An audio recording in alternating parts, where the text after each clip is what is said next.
FARG Motorpool. For those that have not tuned into us before, we look mostly at military kit, resurrecting things from a dilapidated state and trying to get them into driving, and mostly up to our local pub. This is no exception in this particular film. What we're going to be doing is trying to start this. For those that haven't been, as I said, on the channel before, you probably wouldn't know what this is. For those that have been watching us, you will absolutely definitely know what one of these are, because these seem to be one of our favourite at the moment. So I'm going to uncover it, and then in this video what we're going to do is show you us bringing it back from France, where we got it from. We'll be working on it today, and hopefully, fingers crossed, by the end of today we'll have it up and running. So let's have a look. Now hopefully this cover will come off. It won't be in one go, because it's not a silk cover, it's just a plastic one. So let's see what it will happen. No, absolutely not. Let's try again, shall we? There we go, very cinematic. There we are. What a wonderful bit of kit. And we want to get one of these running from this condition into one of this condition. What? Bonjour, willkommen and howdy, and welcome to the FARG Motorpool. Very, very tired. We've just come out off the back of Tank Fest, which was quite exhausting, let's be honest. There is a video out, well there will be quite soon when I've finished editing it, and we'll get that out and you can see what was happening behind the scenes while we were there at that fantastic show. I'm moving around a bit. It's not because I've been drinking. It's because I'm quite unstable, because we're on a ferry. Yes, we are on a cross-channel ferry in the height of the British summer. Can't you tell? Look at the rain. What are we doing? So, as per normal, down through France to the centre, and we're going to an army base, probably what's going to be our final visit. So we're going to try and sweep up any pieces we can find of interesting militaria and whisk them back to the UK, get them restored. And that will be another number of videos I'll be able to show you a bit later on. So come with us, let's see what we can find, and let's get it back to Blighty.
Back to Blighty. So it's nearly midnight. We had some issues at the port sorting out paperwork, just like we had the time before, and the time before that, and the time before that. It just seems that I can never seem to get any of this paperwork right, and it's all due to it being input onto systems, and the systems, if they have an issue, reject all of your paperwork, and you have to have it regenerated. And to have it regenerated, you've got to get somebody to do that for you, and they're not going to be around at 11:30 at night. So it was touch and go us being allowed onto the boat, but we are here now, and that's great. We've got a lot of things to sort out now when we get back to the UK. My hat goes off to anyone who actually runs a company or a business that is exporting things out of Europe and into the UK, because you must have a headache every single day of the week dealing with this. Since Brexit, I've never been able to move anything out of Europe and into the UK without some sort of problem, and it is just exhausting.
Just seen that little bit of footage there showing us, one, in France locating this, absolutely soaked through, and two, you can see us bringing it back. So we have it here now behind us. There were two brought back, one still undercover. We won't be touching that one at the moment. We'll have a go at this one. Why this one? I think it's the most complete, so it's the best chances of us getting a first start for you in this video. So let's go and have a look at it. I've not touched any of it. I think it's been sat minimum 10 years, might have been up to 20 years, God knows how long, certainly outside for a long time, and there's quite a lot of it actually missing. But let's have a look underneath the bonnet. So, the catch is over here. It has got a catch, so that's a good start of the 10. The bonnet's open. Let's see what we've got inside. Ah, we've got an engine, great. Okay, so we've got a 2.5 litre normally aspirated diesel engine. These were used in a number of applications, including the LDV convoy van, and I think one may have made it into a Ford Transit. I'm not too sure about the history of it, but it's a solid Peugeot diesel engine, naturally aspirated. Looking at it, this is the first time I've looked at it. There seems to be everything there. Might have a return pipe missing. There's obviously a few bits and bobs floating around, so there has been work on it. We've still got the batteries in it. The chances of getting those to work are going to be zero. The fact this is uncovered looks to me like they were jump starting it anyway. So I think what we will do is we'll just check the fluids quickly now, and we'll get those batteries out and we'll see what we've got live on the electrical system, because that will completely flummox us if we haven't got any of that working. So first things first, I'm going to pull out the dipstick. We have oil, that's great. I'm going to do a little sniff test. Why are you sniffing it, Baz? Well, I'm just sniffing to see if I can smell fuel. So if there's been issues with the engine in the past and there's fuel been getting past the pistons and into the sump, then you usually start picking up that fuel smell on that dipstick. but that just smells of dirty diesel oil, so that's great. That's what I wanted, and at least there is some in there. So we've got oil, which is great. The filter, sometimes they used to write the dates. They changed the filter on the inside of the bonnet. It's not the case here. There's no dates written on it.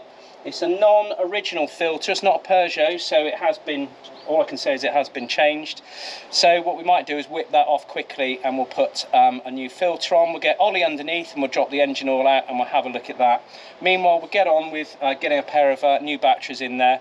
Last fluid test that we're going to do. First things, what we'll do is you can squeeze the pipes here, and I'm listening, and I can hear air being pushed around and maybe some fluid. So goodness gracious, we've actually got coolant in there, so I'm just going to top that up with water for now, and that'll be enough for us to get our first start. So let's crack on. So we've got the two batteries in. This vehicle's 24 volts, so it has two batteries connected in series. We're using the NATO, the correct ones, which are called the 6TNs. The batteries that came out, if we have a look, so they are Army Français Varta. They're quite new actually looking at them. And it looks like here there's a date cut out, so September 2026. So not that old, I guess. Approaching 10 years. We've got two fresh ones in, and when we connect those up, we'll see what systems we've got and what we can light up. Meanwhile, here we go. Replacement oil filter still available off the Tinternet quite cheaply. There's the reference number if anybody ever wants to buy one themselves. So we'll take out this non-original filter. It seems to be a man, and we'll take that off. To take that off, we're going to use one of these, which is a oil cartridge removal tool. Use this, the bike chain type, really does dig in. You can actually pierce this with a screwdriver and undo it, but there's not much room to manoeuvre, and obviously piercing it, oil's going to start leaking out. So I'm going to use this.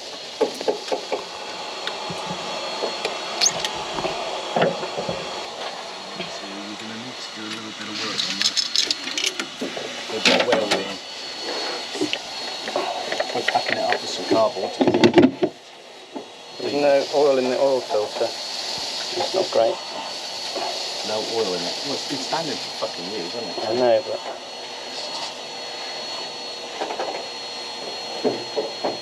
yeah, you've got to wash that. no, he's putting some on for the sill.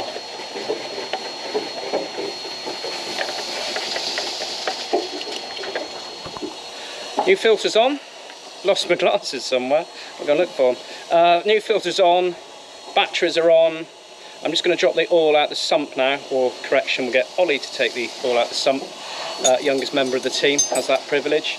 And then we'll do a quick oil change, then we'll check the electrics. I'm going to disconnect the fuel pipe so we don't try and start the thing, so I definitely do not want to be sucking anything out of that fuel tank. So we'll go and have a look at the fuel tank as well in a moment. This is where Ollie the bird likes to live. He'd like to live down here forever, but unfortunately this habitat is slowly disappearing. The reason being, everyone's going over to electric. They don't like using these old vehicles. Right, let's have a look to see what colour that is. Is that underneath? Yeah. Here we go, your favourite. Yeah. Let's see if we get any water to start with, which would be a very bad thing.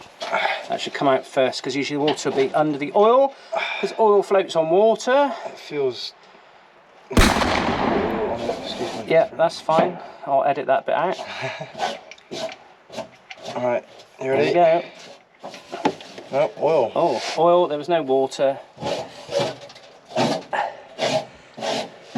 Black, but Black. Smells. reasonably clean. Alright, that's good. So we'll wait until that's out, and then if you can put that sump plug in, Yeah. just nip it up. I'll take a nap down here until it's empty. And then, Okay, lucky man. And then we'll roll it forward, and we'll get we'll check out what's in the fuel tank, which is usually fun. So I'll go and get some containers for that. We're going to add the oil 1 litre at a time. So it's mineral oil because it's an old engine, non-turbo. We're using 1540 mineral. We do change it quite regularly, so it's just really to get us going. So yeah, we've got about 1 litre there. Let's go over. Could hold the funnel, please, Ollie, so I don't spill it everywhere. Nice and steady. wins the race. So should be about 3.5. Should go into this. So there's 1 batteries, jump facility. It's a NATO one, so you can connect it to other Jeeps and other vehicles and start them up. Air filter. This is a helps with creating the vacuum for the vacuum assisted braking system, which is that piece there. In front of it is the water reservoir. Over the back you've got, that's the brake, and then that there is, you get it on the axle to make sure both wheels spin at the same time. Differential lock. Whee! Awards there for remembering that. The diff lock, which is a hydraulic one. Diff locks only acts on the front, rear axle, sorry, on these. And you can actually see there's the diff lock there next to a French lighter. No, nothing works. Okay, 4 gears. Right, what we're missing here, that's the emergency hazard lamp, so that's okay. We've got all the dials in. Down here we haven't got the preheat button. We're going to need that. So here we are again. Ollie laying down on the job. Yeah. You seem to get all these jobs laying down, Ollie. Why is that? Oh, I don't know. Maybe I'm the only one that fits underneath it. Oh, did you hear that, Colin? Oh, wow. Giving you a nice job anyway. Going to drain out the fuel. We've no idea how much is in the tank, so what Ollie's going to do is just release the bung, and then when this gets full up, we'll move to the second one. Oh, it looks dirty. Does it? It doesn't look great. Ooh. Orangey, yellowy yuckiness. Is it water? We'll find out now. Is that, you've taken it out and that's it? No. Oh. It's slowly coming out. I was just smelling the liquid. Oh, there you go. That looks more like diesel.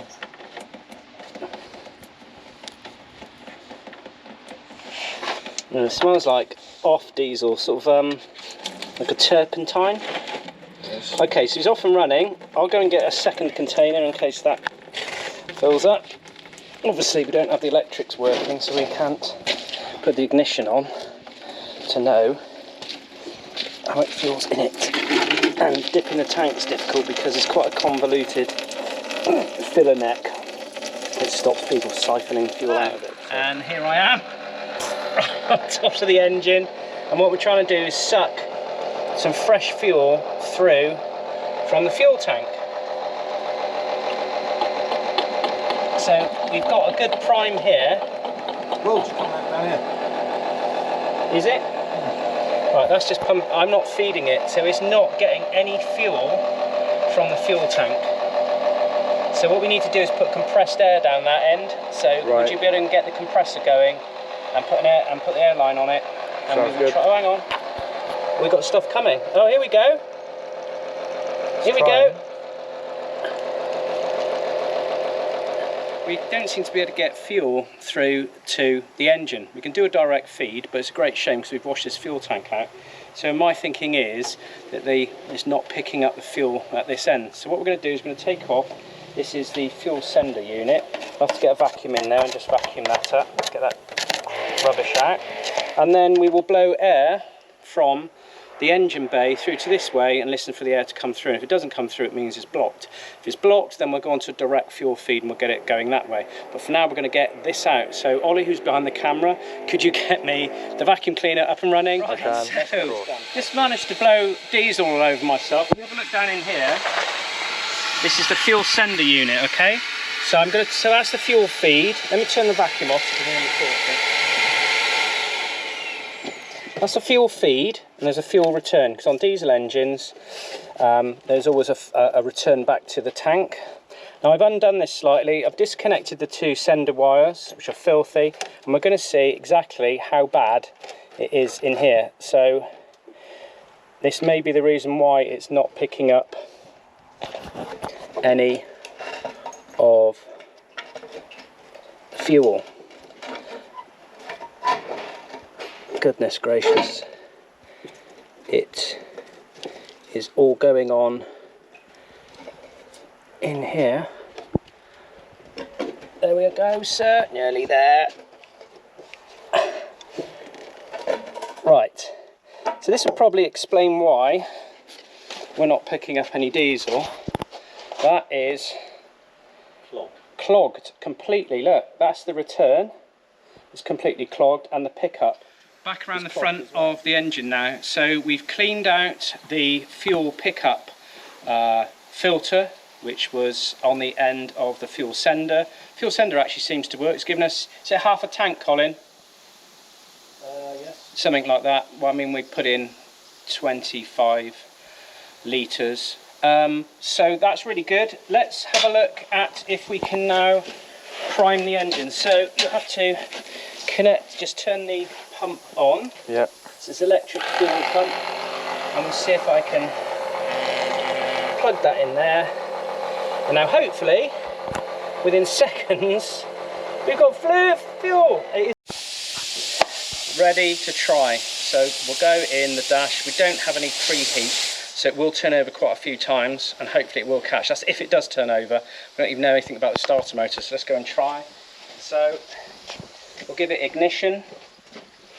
Okay, we've got lights on the dash, fuel sensors come up, it's in neutral, and then we're going to pull and start it. Okay, it's turning over, that's number one.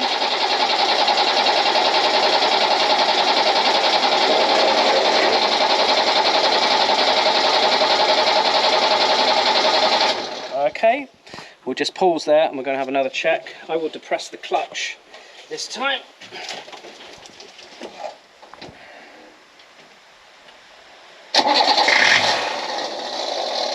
Bit knocky.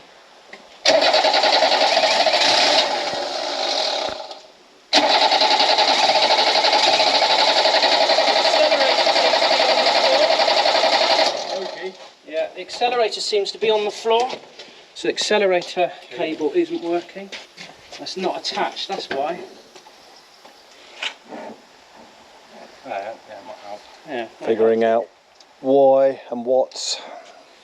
Right, that's not going to come back because the water hasn't heated up, so it's going to run at nearly full revs, which isn't great because there's actually a heater here that.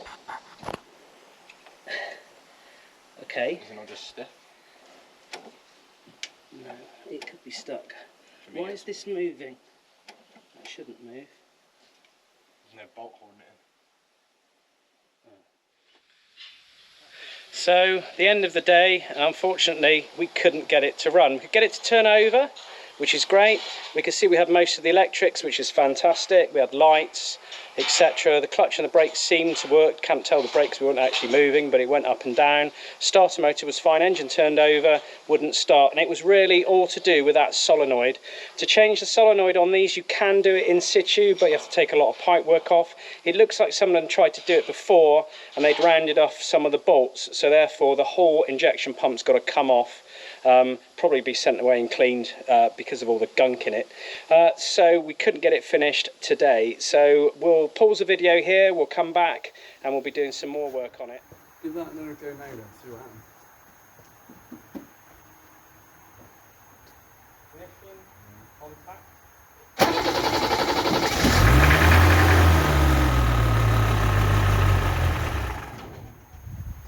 Definitely got a fuel issue. Go on.